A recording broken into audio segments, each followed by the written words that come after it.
Hello అండి అందరికీ. బాగున్నారా అందరూ? మేమైతే చాలా బాగున్నామండి. First time daily vlog shoot చేశాను. మార్నింగ్ నుంచి నైట్ వరకు నేను ఏమేం పనులు చేసుకుంటున్నాను, నా డే ఎలా గడుస్తుంది అనేదైతే షూట్ చేశాను. ఎలా షూట్ చేయాలో తెలీదు, చాలా కొత్తగా ఉంది.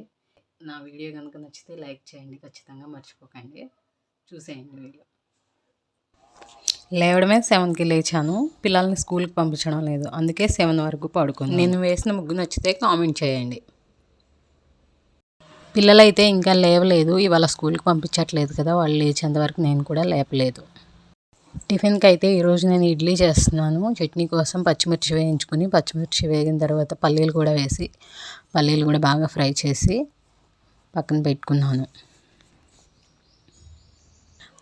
అవి చల్లారేలోగా ఇడ్లీ పిండిలో ఉప్పు కలిపి ఇడ్లీ ప్లేట్లో వేసుకుని స్టవ్ మీద ఇడ్లీ పాత్ర పెట్టి నీళ్లు వేసి ప్లేట్లో కూడా ఇడ్లీలు వేసుకుని స్టవ్ మీద పెట్టేశాను.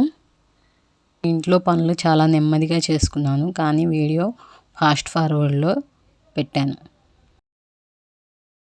పల్లీలు, పచ్చిమిర్చి, కొబ్బరి, చింతపండు, సాల్ట్ వేసి మిక్సీ పట్టేశాను. మిక్సీ పట్టేసిన చట్నీని తాలింపు కూడా పెట్టేశాను. ఇడ్లీ రెడీ అయిపోయింది, చట్నీ రెడీ అయిపోయింది. ఈలోగా మా వారు అత్తయ్య వాళ్ళ ఇంటికి, మా అమ్మ వాళ్ళ ఇంటికి వెళ్ళొచ్చారు. మా అత్తయ్య చూడండి నా కోసం పువ్వులు, పాలు పంపించింది. అలాగే మా అమ్మ కూడా పాలు పంపించింది. మేము పాలు కొనుక్కోము, ఇలాగే ఊళ్ళోకి వెళ్ళినప్పుడు అమ్మ వాళ్ళు, అత్తయ్య వాళ్ళు పంపిస్తూ ఉంటారు. నేను స్నానం చేసి వచ్చి పూజ కంప్లీట్ చేసేసుకున్నాను. మనసు ప్రశాంతంగా హాయిగా ఉంటుంది, పూజ చేసుకుంటే చాలా బాగుంటుంది. ఈలోగా పిల్లలు బ్రష్ చేసేసి రెడీ అయిపోయారు. వాళ్ళకి టిఫిన్ పెట్టించాను. పెద్దోడికేమో కారం నెయ్యి వేసి ఇడ్లీ పెట్టిమన్నాడు, చిన్నోడేమో చట్నీతో తినేస్తా అన్నాడు. వాళ్ళకి ఎలా కావాలో అలాగే ఇద్దరికి టిఫిన్ పెట్టి ఇచ్చేసాను. టైం అయితే 9 అయిపోతుంది. వాళ్ళు టిఫిన్ తినేస్తున్నారు. చక్కగా కూర్చొని ఎవరి ప్లేట్లో వాళ్ళు తినేస్తున్నారు. బాగుందంటున్నారు. ఎలా ఉందని అడిగితే, ఇడ్లీ ప్లేట్లు అయితే 4 ఉన్నాయి మా ఇంట్లో. మళ్ళీ పెట్టాలి ఇడ్లీ. పిల్లలకి పెట్టించేసి నేను ఇంకో ప్లేటు ఇడ్లీ అయితే పెట్టేసుకుంటున్నాను. పిండి కూడా కొంచెమే ఉంది, అది వరకు పెట్టేశాను. తర్వాత అయినా తింటారు పిల్లలు అన్నట్టుగా. ఈలోగా మా వారు కూడా వచ్చి నాకు కూడా టిఫిన్ పెట్టేసేయి అన్నారు. మా వారికి కూడా టిఫిన్ పెట్టేశాను. మళ్ళీ పెట్టిన ఇడ్లీ కూడా రెడీ అయిపోయినాయి. వేడిగా నేనైతే ఇడ్లీ పెట్టుకొని కూర్చొని ఇడ్లీ తినేసాను. పిల్లలకైతే బూస్ట్ వేసి పాలు కలిపించేసాను. పాలు కొంచెం చల్లగా అయిపోయినాయి, అందుకే మళ్ళీ లైట్గా వేడి చేసి వాళ్ళకైతే బూస్ట్ వేసి పాలలో బూస్ట్ కలిపి ఇద్దరికి పాలు ఇచ్చేసాను. మా చిన్నోడైతే మేగడు వస్తే అసలు తాగుడు పాలు, వద్దని ఉమ్మేస్తాడు. సో వాడికి మేగడ రాకుండా ఎంత జాగ్రత్తగా పోద్దామన్నా వాడి కప్పులోకే వెళ్తుంది ఆ మేగడేమో. వాడికి మేగడ లేకుండా చూసి పాలు ఇచ్చేసి నేనైతే గిన్నెలు క్లీన్ చేసుకోవడం మొదలుపెట్టాను. ఇడ్లీ వేసినవి మార్నింగ్ చాలా గిన్నెలు ఉన్నాయి, అవన్నీ క్లీన్ చేసుకో. మా పిల్లలైతే తెల్ల పాలొద్దు అంటారు. తెల్లగా ఉండిన పాలు ఎలా ఉన్నాయో తెలియదు నాకు. పాలలో బూస్ట్ కానీ హార్లిక్స్ కానీ ఏదో ఒకటి వేసి వాళ్ళకి కలర్గా కనిపించాలి పాలు, వైట్గా మాత్రం ఉండకూడదు. ఇక్కడ మా పెద్దోడు పాలు తాగి వచ్చి కప్పు కూడా ఇచ్చేసాడు. మా చిన్నోడిని నిదానంగా తాగుతూ ఉన్నాడు. గిన్నెలు మొత్తం క్లీన్ చేసుకున్న తర్వాత గ్యాస్ స్టవ్ కూడా నీట్గా క్లీన్ చేసుకుని పెట్టుకున్నాను. పాలు అక్కడ షింక్లో ఎందుకు పెట్టావు అక్క అనుకోవచ్చు. అవి బాగా ఐస్ గడ్డగట్టేసినాయి. అవి బాగా ఐస్ మొత్తం కరిగిపోయినాక అప్పుడు కాచుకుంటాను.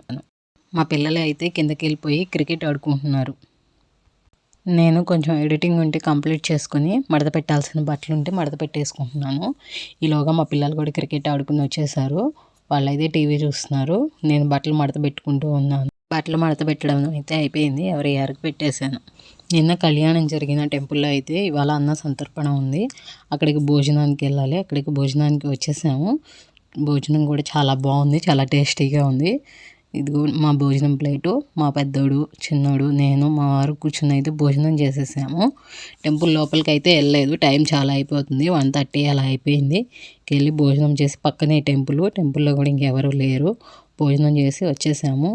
ఇక్కడ వచ్చేటప్పుడు మా వారు అక్కడ వాటర్ ట్యాంక్ ఉంటే వాటర్ ట్యాంక్ దగ్గర తీసుకెళ్ళి పిల్లల్ని వాటర్ ఎక్కడి నుంచి వస్తున్నాయి, అక్కడ చెరువు ఉంది, పక్కనే పెద్ద చెరువు, ఇక్కడ నుంచి వాటర్ వస్తున్నాయి, ఈ ఇంజన్ల ద్వారా నీళ్ళు వస్తాయి, ఇక్కడ ఫిల్టర్ అవుతాయి, ఇక్కడ స్టోర్ అవుతాయి, ఇక్కడ నుంచి ఊర్లకి వెళ్తాయి అని మా వారు పిల్లలకి ఎక్స్ప్లెయిన్ చేస్తున్నారు. వచ్చేటప్పుడు మధ్యలో ఆగి షాప్ దగ్గర వాటర్ మెలన్స్ అయితే కనిపించాయి. మా చిన్నవాడికి చాలా ఇష్టం వాటర్ మెలన్ అంటే. అమ్మ వచ్చేసింది, సమ్మర్ వచ్చేసింది, వాటర్ మెలన్స్ వచ్చేసాయి అని అడిగాడు. ఇక వాడి కోసమని వాటర్ మెలన్ తీసుకున్నాము. మా పెద్దోడైతే తినడు పెద్దగా, చిన్న ముక్క తిని వెళ్ళిపోయాడు. వాటర్ మెలన్ చాలా స్వీట్గా ఉంది, బాగుంది. మేమైతే తినేసాము.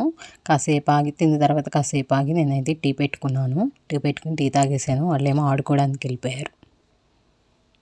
ఇక్కడ వచ్చేసి టైం 7 అయిపోయింది. పిల్లలు ఆడుకుని వచ్చి స్నానాలు చేస్తున్నారు. సండే కూడా చికెన్ తెచ్చుకోలేదు కదా, చికెన్ తిని కూడా చాలా డేస్ అవుతుంది. చికెన్ కావాలని అడిగితే మా వారు చికెన్ తీసుకొచ్చారు.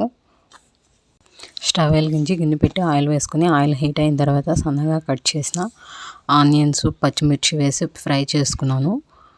ఫ్రై అయిన తర్వాత కొంచెం పసుపు వేసి, క్లీన్ చేసిన చికెన్ వేసి, కల్లు ఉప్పు వేసుకుని బాగా మిక్స్ చేసుకుని మూత పెట్టాను. పిల్లలు కూడా స్నానం చేసి వచ్చేసారు. స్నానం చేసి వచ్చి హోంవర్క్ చేసుకుంటున్నారు. వాళ్ళని చదివిస్తూ నేను కిచెన్లో వంట చేసుకుంటున్నాను. మూత తీసి చూస్తే చికెన్లోంచి నీళ్ళు వచ్చేసాయి. ఇంకా నీళ్ళు ఏం వేయకుండా కలుపుకుంటూ ఉడికించేసాను. ఇంతకీ ఏం చేస్తున్నానో చెప్పలేదు కదా, చికెన్ ఫ్రై చేస్తున్నాను. నీళ్ళు మొత్తం ఎవాపరేట్ అయ్యాక అల్లం వెల్లుల్లి పేస్ట్ వేసి మూత పెట్టి పచ్చి వాసన పోయేంత వరకు అల్లం వెల్లుల్లి పేస్ట్ కూడా ఫ్రై చేసుకున్నాను. చికెన్ ఫ్రైకి అల్లం పేస్టు చికెన్ మొత్తం ఫ్రై అయ్యాక వేస్తాను నేను. ఇలా అయితే చికెన్ అడుగు మాడిపోకుండా చక్కగా ఫ్రై అవుతుంది. అల్లం పేస్ట్ కూడా ఫ్రై అయ్యాక కారం, ధనియాల పొడి, చికెన్ మసాలా వేసి 5 minutes ఫ్రై చేసుకుని స్టవ్ ఆఫ్ చేసుకున్నాను. చికెన్ ఫ్రై అయితే రెడీ అయిపోయింది. ఒకసారి ఇలా ట్రై చేసి ఎలా వచ్చిందో కామెంట్ చేయండి. నా ఈ ప్రయాణంలో నాకు తోడుగా ఉండి నన్ను ముందుకు నడిపించండి. నా వీడియోస్ కనుక మీకు నచ్చినట్లయితే లైక్ చేయండి, షేర్ చేయండి, సబ్స్క్రైబ్ చేసుకోండి please. Thank you for watching. Thank you so much. Bye bye.